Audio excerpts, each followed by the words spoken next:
It's very common with people who do readings and they end up being Gemini. I sit and I always have to repeat myself constantly with Geminis. If they have stelliums, even more so. If they have 5, 6 placements, even more so. I have to always tell Geminis. No one teaches us how to wield the energy of an astrological sign in how it shows up in our emotional department, how it shows up in our mental department, and in Gemini's case, Gemini is always having a relationship with the mental and the masculine. And so, as a consequence, the feminine disposition totally gets neglected. So, you know how feminine energy is intuitive and very close to spirituality, and in equal measure, the frequency of that which is feminine is subtle. It's not erratic and electric like masculine. But where do you think the Gemini starts creating an identity in their human experience? It's in the masculine. You know this because either I always see the liver, the pancreas, or gallbladder, or what's the other one? There's one more, and the adrenal glands, they are all shot. Poor functioning organs. And if I see that, it's not even the bright light. I'll just see those organs, one of those organs, and I'll know, yeah, this is a Gemini. If I see their vitality, they wake up literally from sleep tired, Gemini. Lower back issues, Gemini. Can't sleep, doesn't see crying as a mode of expression to release emotions, Gemini. And I'll say, yeah. And it's fascinating. When I do readings with these Geminis, they always have a thought disposition of how they think they must wield the energy of the zodiac sign day to day. And I always sit and I say, look at the state of your body. Look at the state of your feminine disposition compared to your masculine. Look at which one is being used more. Where is this idea of holding crying, keeping crying? How is this functioning and benefiting you? Your body is like a car and car parts falling apart. And a Gemini, I'm fine.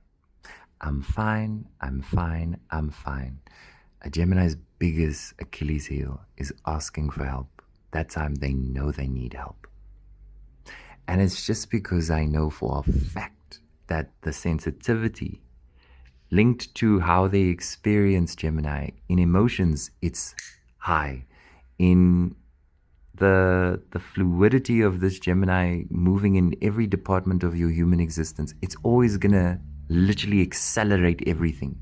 So when you feel, you're gonna feel it extra. When you love, you're gonna feel it extra. When you defend, protect, you're gonna feel it extra.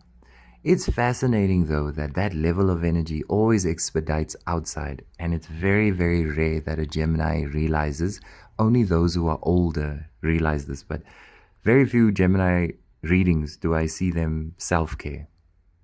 And if they do self-care, it's sometimes very shallow and not deep enough or subtle enough, like allowing a tear to just drop, allowing their shoulders to just rest, allowing their stomach to stop being in a knot and just be. It's a very hectic sign to have as a strong zodiac placement in your chart. It is. I know that. I have a lot of empathy for Geminis. But I also know that consistent ignorance and one-sidedness is going to affect your health in a way that the pharmaceutical industry is not going to diagnose properly. So you're going to take painkillers. The Geminis and their relationship with painkillers, you know why they like pharmaceuticals?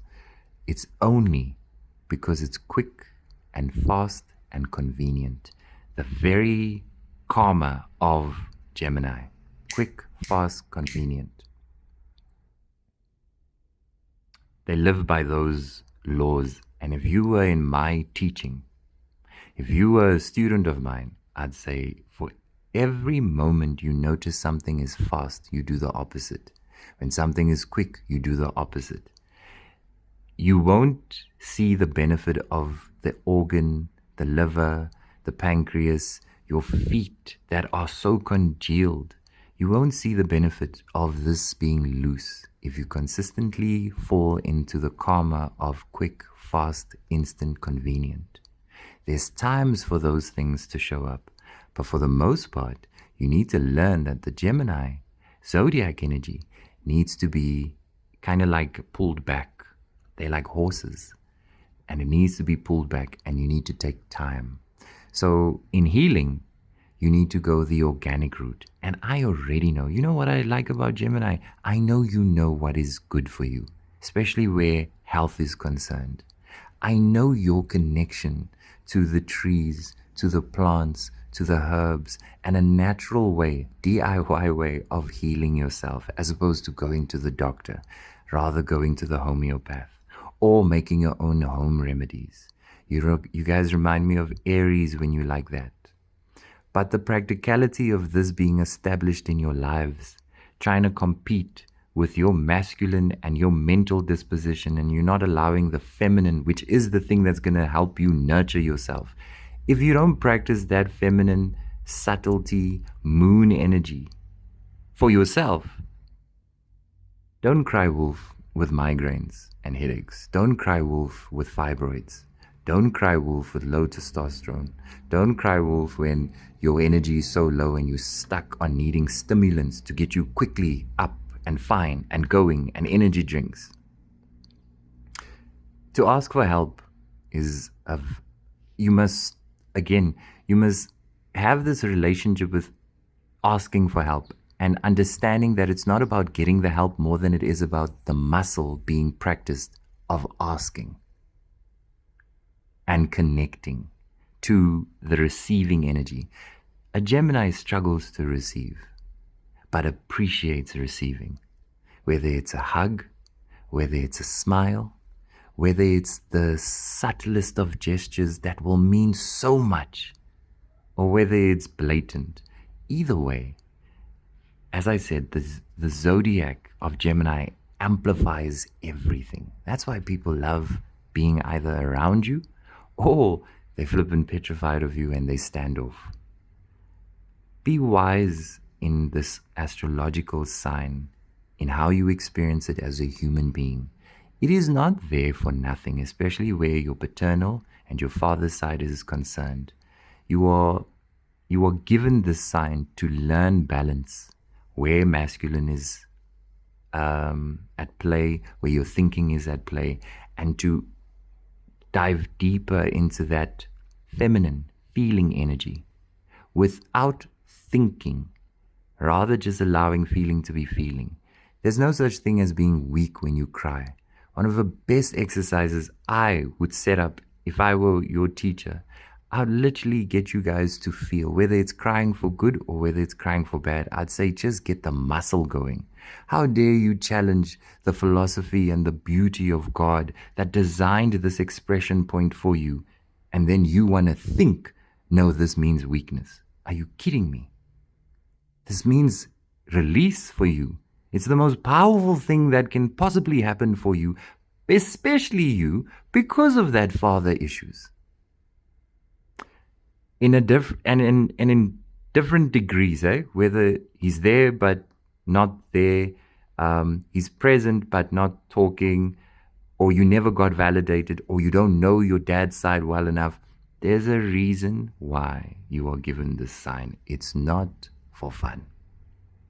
And I always say, once you get over the hurdle, the muscle, and the resistance to flow, and you've got a consistency of flow, I swear, Gemini, your life in general is going to change. Your mental capacity, how things flow through your mind is going to change. You don't know the benefits and the balance of this sign, especially if you're still stuck in your masculine approach to this sign.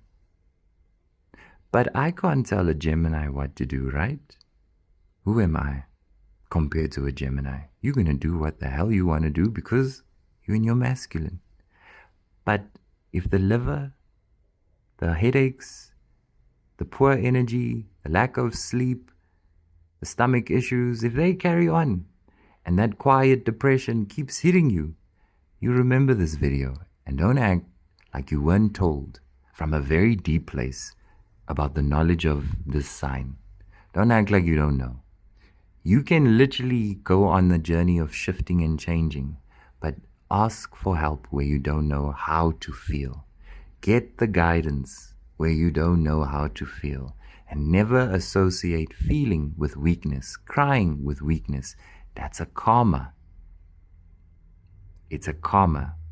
And like I said, it's tied in with either the paternal side, and not just father, but grandfather, and the theme of what shows up on that paternal side of yours.